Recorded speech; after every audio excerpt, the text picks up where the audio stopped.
Megastar Shakib খানের upcoming কাজ কি কি আসছে এই নিয়ে আমরা মোটামুটি শুনেছি মেগাস্টারের হাতে অলরেডি অনেকগুলো ছবি রয়েছে। তার মধ্যেই একটা গুরুত্বপূর্ণ প্রজেক্ট হচ্ছে মেগাস্টার শাকিব খান হিমেল আশরাফের সাথে ছবি করতে চলেছেন, কিন্তু সেই ছবিটা কি আদৌ হবে কি হবে না সেটা কিন্তু হিমেল আশরাফ নিজেই ব্যাপারটা কনফার্ম করে জানিয়ে দিয়েছেন যে হ্যাঁ, উনি মেগাস্টার শাকিব খানের সাথে কাজ করবেন। এবং আমি কোথা থেকে জানলাম, তোমাদেরকে সাইডে একটা ফটো অ্যাটাচ করছি।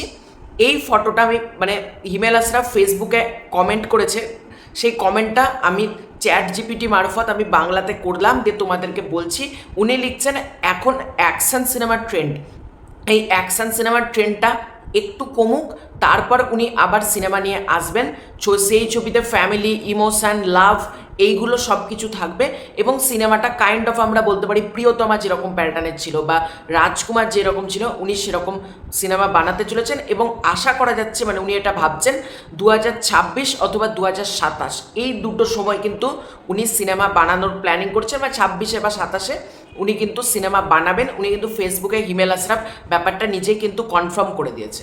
এটাতে আমরা কি জানতে পারলাম, তার মানে মেগাস্টার শাকিব খানের সাথে কিন্তু হিমেল আশরাফের প্রজেক্ট আসতে চলেছে এবং দেখা যাক ছবিটা কেমন হয়। যদি আমাকে পার্সোনালি জিজ্ঞাসা করো, আমি কিন্তু অনেকদিন ধরেই জানতাম হিমেল আশরাফ এবং মেগাস্টার শাকিব খান একসাথে কাজ হবে। অনেকে বলছিল মায়া সিনেমাটা রিজেক্ট করে দিয়েছে, ইন ফিউচার হিমেল আশরাফ এবং শাকিব খান আর এক হবে না। মেগাস্টার শাকিব খান হিমেল আশরাফ আবারও একসাথে কাজ করবে, কিন্তু ছবিটা নতুন গল্পে নতুনভাবে কিন্তু ছবিটা হবে। কিন্তু আমার একটা এখানে কথা রয়েছে, হিমেল আশরাফ ছবি বানাক খুব ভালো কথা, কিন্তু উনি যেহেতু অ্যাকশন সিনেমাটা ডিজাইন করতে পারেন না, তাই ওনার সিনেমাতে আমার মতে অ্যাকশন না রাখাই ভালো। পিওর একটা রোম্যান্টিক ছবি হোক, বা যেখানে উনি বলছেন ফ্যামিলি, ইমোশন এই ব্যাপারগুলো থাকবে, তো সেগুলো নিয়ে উনি ছবিটা বানাক। কারণ তোমরা যদি প্রিয়তমার অ্যাকশন সিকোয়েন্স যেটা ছিল মেগাস্টারের এন্ট্রি প্রথমে, বা রাজকুমারের দেখো অ্যাকশন সিকোয়েন্স মোটেও ভালো ছিল না, এবং সিনেমার তোমরা যদি লুক অ্যান্ড ফিল দেখো, গানগুলো বাদে সিনেমার লুক অ্যান্ড ফিল কিন্তু প্রিমিয়ামনেস ব্যাপারটা খুব একটা ছিল না।